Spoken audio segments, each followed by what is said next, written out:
Last Thursday, I filmed a video in the morning. I caught a 2 p.m. flight. I edited the video on the plane, landed, checked into my hotel, posted the video, and then went straight to dinner. What a week it's been. In that video, I said every year should be your best year or your toughest year because mediocrity is the real enemy. Honestly, I feel like right after I posted that video, it was a crash out week for me.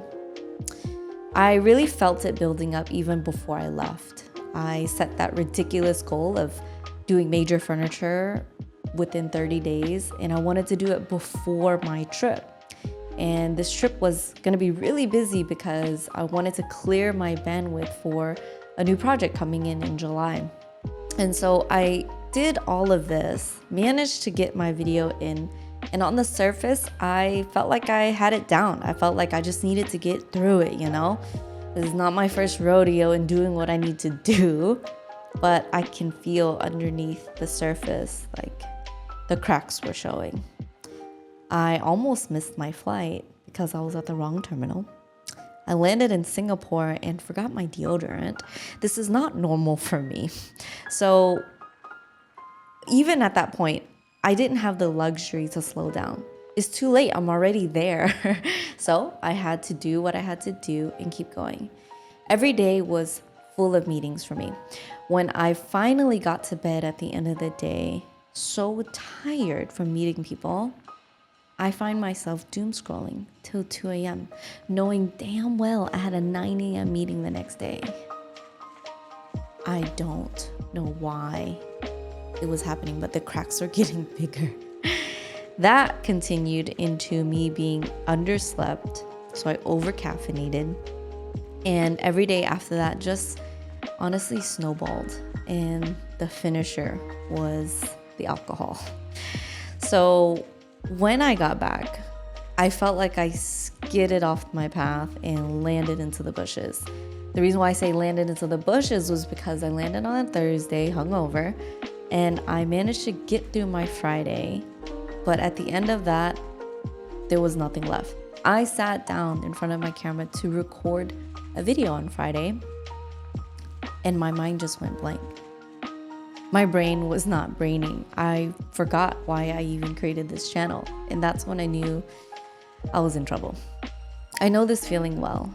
It has similar tastes of a burnout, but it wasn't quite there. But I've been burnt out from doing things that I don't enjoy for the sake of doing it. But at this stage in my life, I'm doing everything that I love. I'm so excited to have the privilege to do what I do. You can't burn out from doing what you love, right? Well, I love being in Asia. I love my life coaching work. I love traveling to meet clients. I love creating content. So how could I feel so stressed? Let's break it down. My mentor, Dr. John DeMartini, once said, stress is the inability to respond to a changing environment. I'm going to say that again. Stress is the inability to respond to a changing environment. So stress describes the system that you're operating from, but it doesn't tell you the source. So it was never about whether or not I love the things on my list or not. It's just you get to a point where you lose the ability to properly respond to them. He also taught me that the greatest challenge occurs at the border of support and challenge. Too much support, we fall into complacency, comfort zones, and our thinking starts to shrink. Too much challenge, we also fall into self-preservation, panic attacks, and crashouts. That border of support and challenge, that sweet spot of peak performance, it's called strain. What do you mean by stress versus strain? Let me explain. Stress is a state that you're operating from, which is too much challenge. Strain, I'm describing as that sweet spot right before it's too much, but it is enough to exert yourself.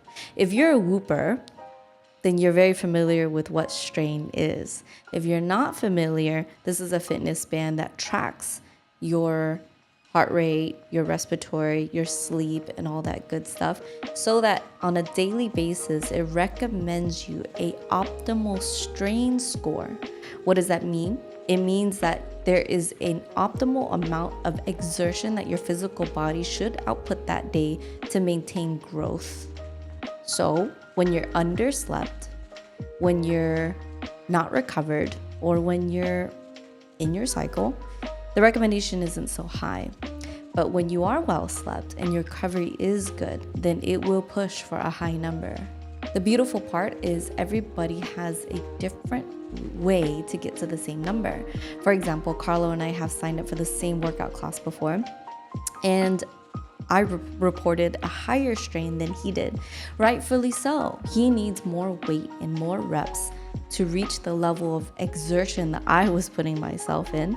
And so I say all of this because it works the same way with our strain and our stress. The amount of exertion or the amount of load that it takes me to put me into a stress mode may be very different from you or Carlo or anybody else. So strain and stress has less to do with how much we have going on or how hard the task is. It really has to do with how much it's costing our capacity. And we're not here to judge if somebody's load is larger or smaller or capacity is bigger or smaller. It doesn't matter. The point is we all have different ways to get to these same numbers. But strain is never about the absolute load. It's about what it actually costs your system to carry that load. And it's different for everyone. And just as different for physical load for me and Carlo, the mental load, the mental capacity, the mental responsibilities that we carry is also different from each person.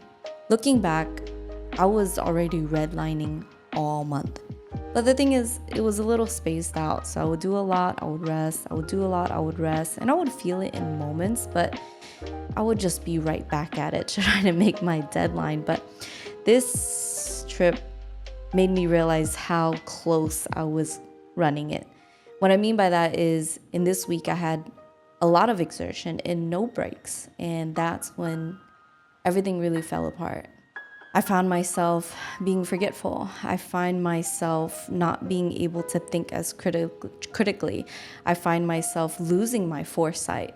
I find myself wanting to decompress in doom scrolling. I found myself not wanting to think about anything while also thinking about all the things I need to do, which wasn't helping. And it was a stress state. I was trying to get a breath of air. Now, being in the state isn't the real enemy. We all have the capacity to be stressed. We all have the capacity to be strained. We all have the capacity to be comfortable. The reason why I bring all of this up is for us to learn how to better master the game. Now, here's where most of the advice is wrong. If you go see a doctor and they say to you, it's likely because you're stressed. Do you go home and just not be stressed anymore? No. Can you just do less? No, that doesn't work. The same way if I got injured and sprained and I went to my PT and say, hey, kind of hurt right now. Do you think he's gonna look at me and say, have you tried not working out? No. Do you think he's gonna look at me and say, maybe you should try to do less? No. Why not? Because this is the game that we play. This is the game that we play to see the highest level of performance that we're capable of. This is the point. If he's a good PT, I would hope, he would look at my previous schedule and identify where it was too much load. He would identify where I lacked strength. And then he would reprogram me to not only allow more space for my body to level out, then he would slowly ramp me back up with the activity and load gently.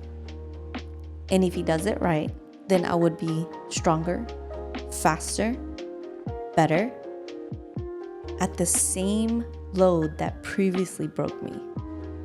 In this specific case, I feel like I sprained my brain a bit. So I treated it like a sprain. I came back and I looked at my load. I decided there were some things that just aren't worth it to do. I decided that there are some things I can afford to do later. And there were some areas that I felt were truly the weakest. And those areas I assigned as my highest priority tasks for the weekday. And lastly, I forced time into my schedule for me to ground myself. Now, I'll be honest, it's been very difficult for me to ground myself lately. I haven't painted in months, and usually that really helps me. I don't have my flute. I don't have my tarot cards or my Palo Santo. All my tools are on the shipping container. So what has worked for me lately is putting together or setting a time for me to just do the things that would make me feel better.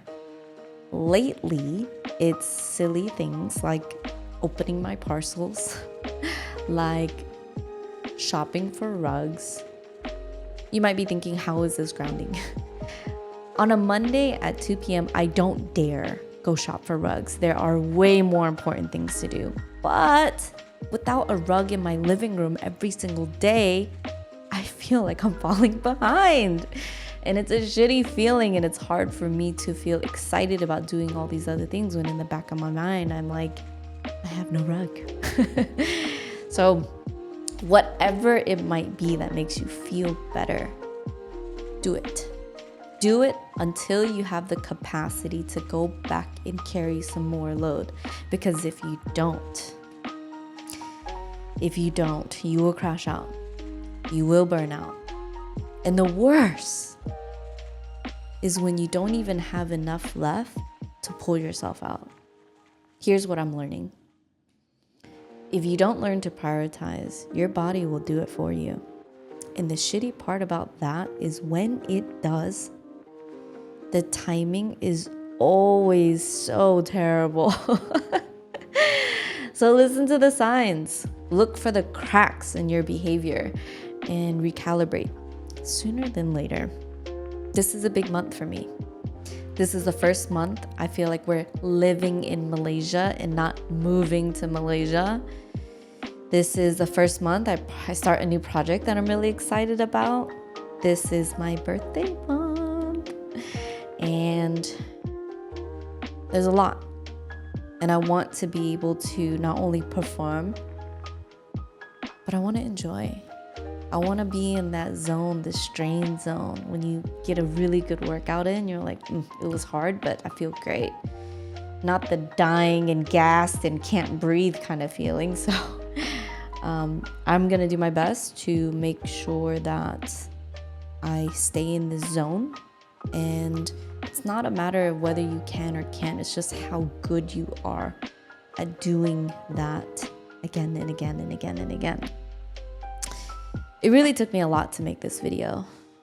I'm a few days late, but I had to ground myself. In this version of grounding, I ate fried chicken and watched a movie, and then I all of a sudden remembered why I loved making my videos. It sounds so silly, but it worked.